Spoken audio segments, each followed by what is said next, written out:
మన ప్రభువైన యేసుక్రీస్తు పరిశుద్ధ నామములో ఈ పాడ్కాస్ట్ ద్వారా వాక్యం ఉంటున్న ప్రతి వారికి నా హృదయపూర్వకమైనటువంటి వందనాలు. దేవుడి మిమ్మను దీవించునుగాక.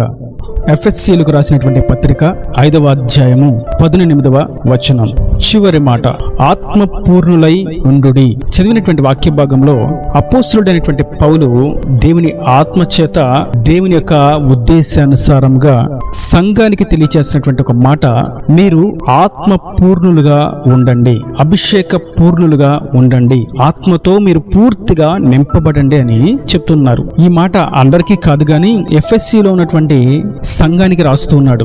మనం కొన్ని ప్రాముఖ్యమైనటువంటి విషయాలను గమనించినట్లయితే పౌలు తన ఉత్తరాల్లో ఎఫెసీ సంఘానికి ఒక ప్రాముఖ్యతనిచ్చినట్లుగా, అది ఆత్మీయ పరిపక్వతకు చేరుతున్నట్లుగా అతను రాసినటువంటి పత్రిక ద్వారా మనకు అర్థం పడుతుంది. ఎఫెసీ సంఘానికి కొన్ని మర్మాలను కూడా పౌలు రాస్తూ ఉన్నాడు.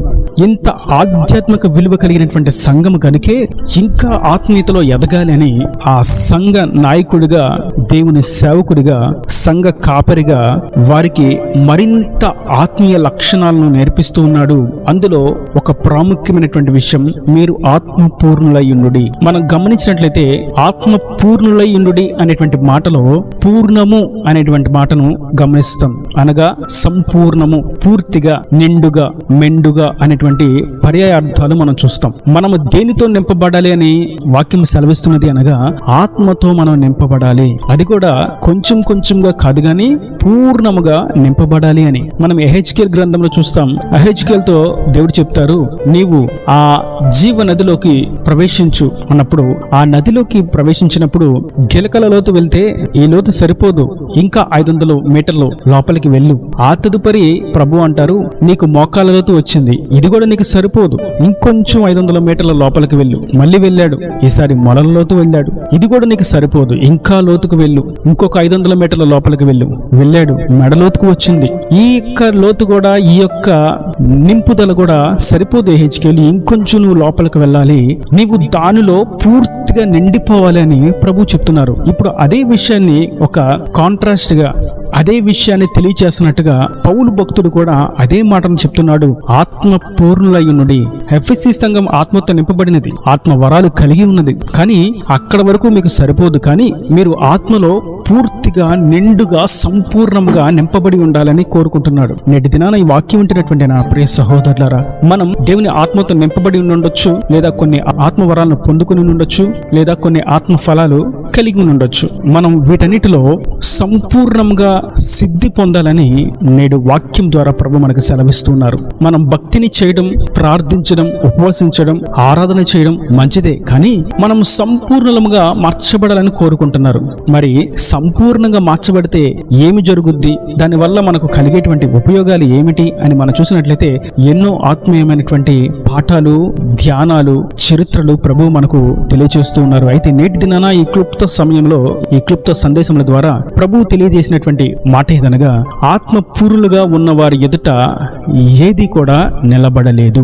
మనము సంపూర్ణంగా దేవుని శక్తి చేత, ఆత్మశక్తి చేత నింపబడినప్పుడు, అభిషేక పూర్ణముగా మనము తీర్చిదిద్దబడినప్పుడు మన ఎదుట ఏది కూడా నిలబడలేదు. చరిత్ర ఆధారాలను ఒకసారి మనం గమనించినట్లయితే యెహోషువ అనేటువంటి ఒక సాధారణమైనటువంటి వ్యక్తి కనిపిస్తాడు. అయితే అతడు సాధారణమైనటువంటి వ్యక్తే అయినప్పటికీ తన నాయకుడైనటువంటి మోషే తన మీద చేతులుంచి ప్రార్థించినప్పుడు దేవుడు యెహోషువను ఆత్మతో నింపాడు, అభిషేక పూర్ణుడిగా మార్చాడు. ఇలా అభిషేక పూర్ణుడిగా మార్చబడినటువంటి యెహోషువ ప్రయాణానికి అడ్డముగా, ఆటంకాన్ని కలిగిస్తూ యొర్దాను నది అడ్డుగా వచ్చింది. అభిషేక పూర్ణుల ఎదుట ఏది కూడా నిలబడలేదు. ఆ యొర్దాను నదిని గూర్చి ప్రభువు సన్నిధిలో ప్రార్థించినప్పుడు యెహోషువకి దేవుడు చెప్పాడు, నువ్వెందుకు భయపడుతున్నావు జోషువ, నేను నిన్ను నా ఆత్మతో నింపా, నేను నిన్ను అభిషేకించా, నువ్వు దానికి భయపడనక్కర్లేదు. నువ్వు దాని నిమిత్తం నీ ప్రయాణాన్ని, నీ గమ్యాన్ని, నీ గురిని తప్పించుకోవాల్సినటువంటి అవసరతే లేదు, నీవు ధైర్యంగా అడుగు పెట్టు అన్నాడు. నిజంగానే జోషువ, యాజకులు అడుగు వేస్తూ ముందుకు సాగిపోయారు. వారి ఎదుట అడ్డముగా ఉన్నటువంటి యొర్దాను నది రెండుగా పాయలైపోయింది. ఆరిన నేలను ఇజ్రాయేలు ఇశ్రాయేలీల సర్వ సమాజము నడుచుకుంటూ దాటిపోయారు. ఎంతో ఆశ్చర్యమైనటువంటి సంగతి. కేవలం అభిషేక పూర్ణుడుగా ఉన్న వారి ఎదుట మాత్రమే ఏది కూడా వారి ఎదుట నిలబడలేదు. మనం దావీదును కూడా చూసినట్లయితే సౌలు అనేటువంటి రాజుతో చెప్తున్నాడు, నేను నా గొర్రెలను ఎత్తుకొని పోతున్నటువంటి ఎలుగుబంటిని మరియు మరొకసారి సింహాన్ని చీల్చివేశాను, వాటిని ఓడించాను, వాటి యొక్క కోరలకు చిక్కుకొనినటువంటి నా మందలున్నటువంటి గొర్రెను నేను కాపాడాను అని దావీదు చెప్తూ ఉన్నాడు. దాని అర్థం దావీదు సమూయేలు అనేటువంటి ప్రవక్త చేత అభిషేకించబడ్డాడు, దేవుని ఆత్మ చేత నింపబడ్డాడు. అభిషేకం దావీదులో ఉన్నది కనుకే అభిషేక పూర్ణులు ఎదుట ఎటువంటి క్రూర మృగమైన, ఎటువంటి క్రూరమైనటువంటి తలక్రిందులు చేసేటువంటి సన్నివేశమైన పరిస్థితి అయినా వారి ఎదుట నిలబడలేదు. ఇంకా మనం లోపలికి వెళ్ళినట్లయితే దావీదు అనేటువంటి అభిషేక్తుని ఎదుట పరాక్రమం కలిగినటువంటి గొప్ప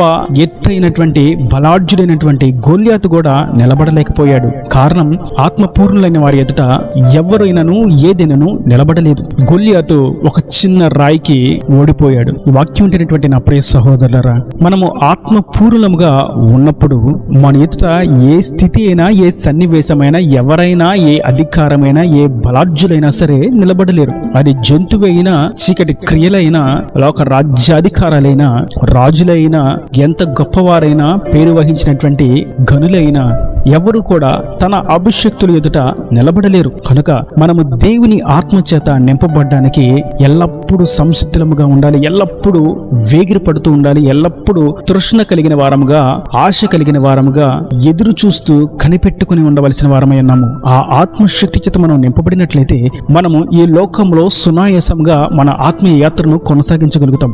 సాతాను అనేకమైనటువంటి కుతంత్రాలను, కుయుక్తులను పన్నుతూ, అగ్ని బాణాలను వేస్తూ మన ఆత్మీయ యాత్రకు ఆటంకం కలిగించే విధంగా, పడవేసే విధంగా, నిలిపివేసే విధంగా అవరోధాలను, అడ్డంకులను, ఆటంకాలను కలుగు చేస్తూ ఉంటుంది. అయితే వాటన్నిటిని మనం జయించడానికి, అధిరోహించడానికి, వాటిని ఓడించడానికి మనకు కావాల్సింది పరిశుద్ధాత్మ శక్తి. ఆత్మపూర్ణముగా మనము మార్చబడుట. ఆత్మపూర్ణముగా మనం మార్చబడినప్పుడు వీటన్నిటిని మనము సులువుగా ఎదిరించగలుగుతాం. కొన్ని సందర్భాల్లో అపవాది అప్పుల సమస్య అనేటువంటి బాణమును వేస్తాడు. మరికొన్ని సందర్భాల్లో అనారోగ్యం అనేటువంటి అగ్ని బాణాన్ని వేస్తాడు. మరొక సందర్భంలో ఆర్థిక ఇబ్బందులు అనేటువంటి అగ్ని బాణాన్ని వేస్తాడు. ఇంకొక సందర్భంలో అసమాధానం అనేటువంటి అగ్ని బాణాన్ని వేస్తాడు. వాడు కుయుక్తులను పన్నుతూ ఉంటాడు. వెళ్ళకూడని మార్గాన్ని ఆకర్షణీయంగా చూపిస్తూ ఉంటాడు. చేయకూడని పనులను ఆసక్తితో చేయనట్లుగా చేస్తాడు. మనము స్వీకరించకూడనటువంటి కొన్ని పదార్థాలను రమ్యంగా చూపించి స్వీకరించే విధంగా చేస్తాడు. ఇవన్నీ సాతానుగాడు వేసేటువంటి పన్నాగాలు. మరి వీటన్నిటిని మనం గుర్తించి ఎదిరించి పడవేసి ముందుకు ధైర్యంగా జయముతో సాగిపోవాలి అనగా కేవలం మనం ఆత్మపూర్ణముగా మార్చబడితే తప్ప వాటిని మనము జయించలేము. కొన్ని సన్నివేశాలలో ఎంతో ఆత్మీయ విలువలు కలిగినప్పటికీ, ఎంతో ఆత్మశక్తి ఉన్నప్పటికీ, సులువైన వాటికి చిన్న చిన్న సన్నివేశాలకు బలహీనులముగా, ముందుకు అడుగు వేయలేని వారంగా నిలిచిపోతూ ఉంటాం. ఏదో అసహనం, ఏదో ఆందోళన, ఏదో భయము, ప్రార్థన చేస్తున్నప్పటికీ, ఉపవాసం ఉంటున్నప్పటికీ, వాక్యాన్ని ధ్యానిస్తున్నప్పటికీ, దేవుని వాక్య బలాన్ని పొందుకున్నప్పటికీ ఏదో తెలియనటువంటి ఆందోళన. మరి వీటన్నిటిని మనం జయించాలి. ఆ కొంచెము కూడా మనకు అసహనము, ఆందోళన, భయము, భీతి కలగకుండా ఉండు నిమిత్తం మనము దేవుని ఆత్మచేత సంపూర్ణముగా నింపబడాలి. సంపూర్ణంగా నింపబడినప్పుడు సమాధానకర్త అయినటువంటి దేవుడు మనలో సమాధానాన్ని సమృద్ధిగా ఇస్తాడు. జయము అనుగ్రహించేటువంటి శక్తిని కలుగు చేస్తాడు. సాతాను యొక్క బలాన్ని చూసి భయపడక దేవుని యొక్క శక్తితో ధైర్యముగా అడుగువేనట్లుగా చేస్తాడు. కనుక మనము ఆత్మశక్తి చేత నింపబడాలి, పరిశుద్ధాత్మతో నింపబడాలి. మన చూపులు, తలంపులు, ఆలోచనలు, వస్త్రధారణ, క్రియలు, ప్రవర్తన, మాట్లాడే విధానము సమస్తము కూడా ఆత్మచేతనే దేవుని రూపులోని పరిశుద్ధంగా, పవిత్రంగా తీర్చిదిద్దబడాలి. ఆ సందర్భంలో మనకు ఆయాసకరంగా, మనకు వ్యతిరేకంగా మనల్ని పడవేయడానికి ఎన్ని వ్యతిరేకమైనటువంటి శత్రు క్రియలు ఎదురైనా, అపవాది తన దండుతో దిగిన, ఆయుధాలు వేసుకొని వచ్చినా మన ఎదుట వారు నిలబడలేరు. అందుకే వాక్యం సెలవిస్తుంది, నీ యొద్దకు శత్రులు ఒక దారిలో వచ్చి 4 దారులలో పారిపోతారు అని వాక్యం సెలవిస్తున్నది. కనుక ఈ వాక్యం ఉంటున్నటువంటి నా ప్రియ సహోదరులారా, ఆత్మపూర్ణముగా మార్చబడాలని వాక్యం సెలవిస్తుండగా ఆయన పరిశుద్ధాత్మ కొరకు మనం వేడుకుందాం. ఆయనను అడుగు వారికి నిశ్చయంగా పరిశుద్ధాత్మను ఇస్తానని ఆయన వాగ్దానం చేసి ఉండగా, వాగ్దాన ఫలమును పొందుకోవడానికి సంసిద్ధులంగా సంపూర్ణ యాగంగా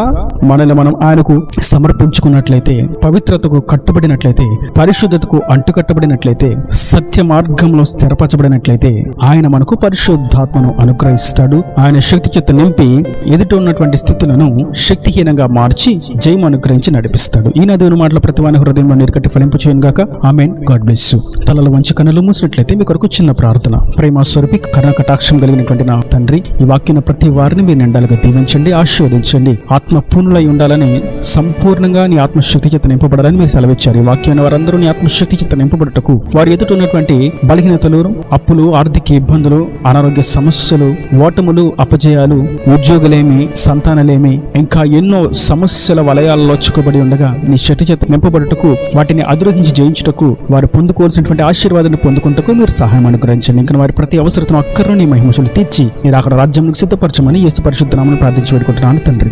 ఆమేన్. ఆమేన్.